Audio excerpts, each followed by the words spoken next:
It has been 4 months since they came, 2 since I abandoned my wife and daughters to save myself. I do not pray for forgiveness, for I am unworthy of it.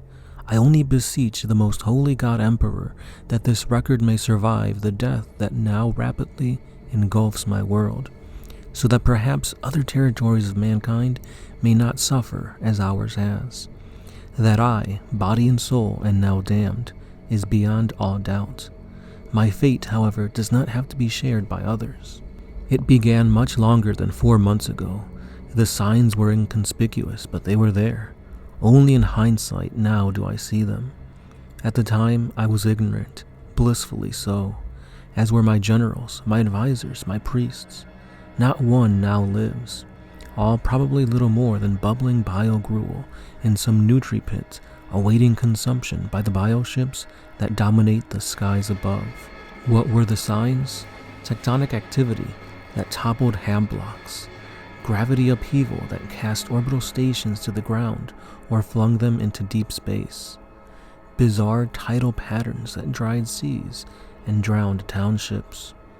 Then there were the deaths and the disappearances. For many months there were merely the problem of local enforcer detachments, and I heard nothing of them, until their numbers grew. Rumors became known of them, of Xeno-Tyranid involvement. I dismissed them as mere nonsense. The acts of sabotage, the grisly murders, the weapon thefts, they were all malicious acts of malcontent, I declared, who would be hunted down and punished.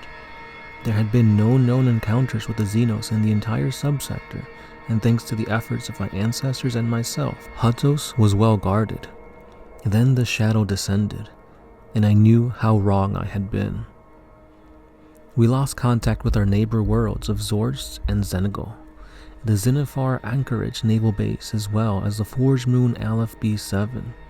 All had been staunch friends, our relationship with their masters built up over many centuries of careful diplomacy and generous aid.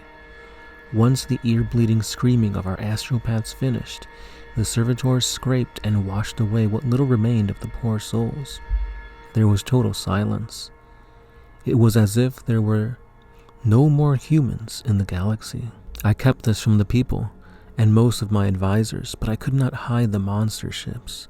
I could not deny the existence of the filth that plunged through our atmosphere, nor the vanguard beasts that stalked our lands and darkened our skies.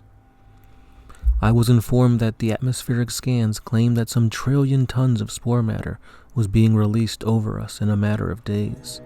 Many were explosives, part of preliminary bombardment that saw hundreds of thousands of souls melted by searing acids or pierced through with venomous spikes.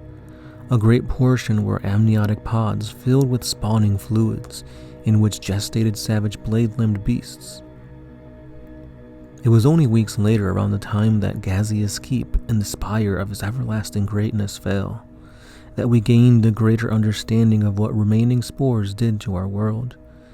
In the southern tundras, average temperatures had almost doubled, humidity the same. The Gadden salt flats of Hularoth Sand Sea, devoid of life for millennia, now resembled forests of chitin-covered alien protrusions spouting from the ground. Hutos, after all, was a fortress world first and foremost. Every major settlement was a citadel, defended not only by high walls, but nests of automated turret slaves and armies of disciplined soldiers, but by secondary keeps and bastions. My family had proudly maintained these for 7 generations. All was for naught. Carefully grown ammunition stockpiles were exhausted at Fort Kane and Highwall in hours. The barrels of anti-air weapons previously maintained to perfection melted with the sheer volume of fire my gunners put through them in the attempt to stop the swarms of winged beasts. The hordes were endless. From the spire of his boundless might, I saw the tides of creatures that filled the landscape to the horizon, towering monsters larger than our mightiest battle tanks. I saw them sweep through forests and tear every tree down as they were some nation-sized avalanche. My world seethed with Xenos. Armored relief columns were dispatched to the first bastions, but they were attacked and rolled over by a sea of claws and fangs. And things only grew worse. The honored citadel and the keep of St. Matthew both fell from within boreholes open in the ground beneath their shielded walls. Sinuous clawed beasts poured out like a spreading pool of promethium. In the space of little more than 2 weeks, it was impossible to maneuver armies in the field. Every fortress not yet overrun by the Xenos was alone and under siege.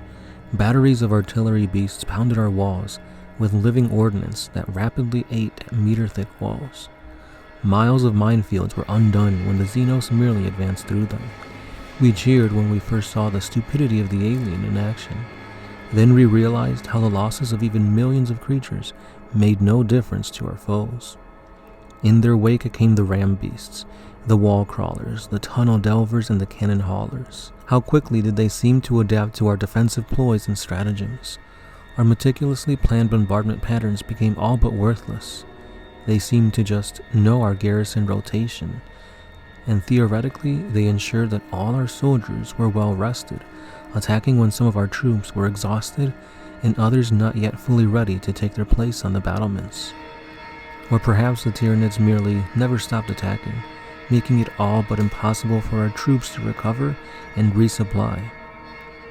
Of course we made alterations. Each change the Xenos learned more quickly than the last. One by one our defenses fell. The Golden Citadel, 3,000 years old. The Tide Guard, having overlooked the Jade Ocean for centuries, was toppled into the frothing waves below.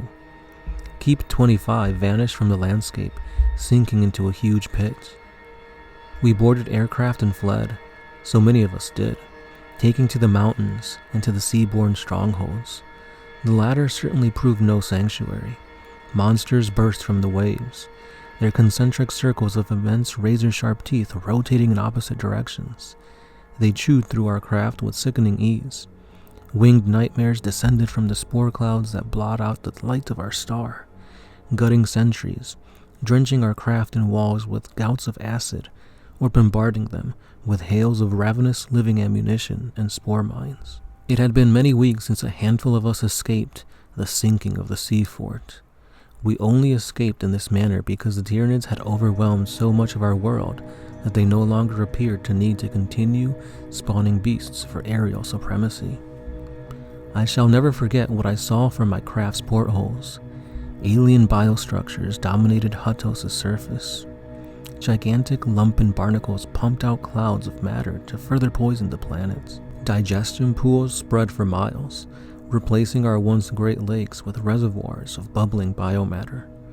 Tides of creatures, bloated with consumed flesh, vomited their guts into the pools, or threw themselves entirely into this liquid. Amidst the seas of feeder beasts consuming all in their paths, we would see every so often an explosion, or a burst of fire. Were these heroic final stands by other survivors, or merely abandoned ordnances detonating at random? I will never know. I cannot rejoice in the deaths they inflicted. The biomatter of the dead Xenos was surely recycled by the Xenos regardless, in no time at all. Our aircraft ran out of fuel a week ago. Now I stand in the snow not far from the peak of Mons St. Hilla. I am the only one left that I know of. One by one those with me perished. The slightest cut on a mountain rock resulted in an immediate infection that left the pilot in screaming agony. Her co-pilot fired the shot that ended her torture. My senior aide threw himself from a ledge.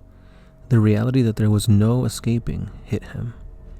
I have no idea what happened to my chief medicae.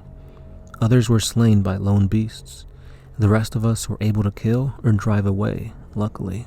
A justly deserved end will soon be mine. I have failed on every possible level. We were not even able to send word. An alien disease has me within its grasp. My limbs are numb, my tongue is dry, and my head throbs. Even at these chilled heights, I sweat profusely.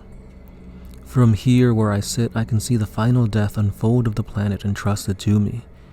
Before me is the Radarian Ocean. The water level is visibly dropping, hour by hour. They are even taking our seas. There are enormous beasts with great flowing mapping wings and an immense open maw moving through the sky. I may be at high altitude, but the air is thinner here than it should be. I know of enough mountaineering to know that. They will not even leave our air. Now I believe I can tell what they are truly for. High up, foul xenobioships cling to their flanks like twisted calves at their mother's udders. They are feasting, I am sure, hungrily filling themselves to burst on the hideous gruel that are what remains of my people. I have witnessed the planet's deaths from sinister start to hideous conclusion. I see the power of our foe, and though I have shown boundless weakness these past months, I do not see how we could ever have won.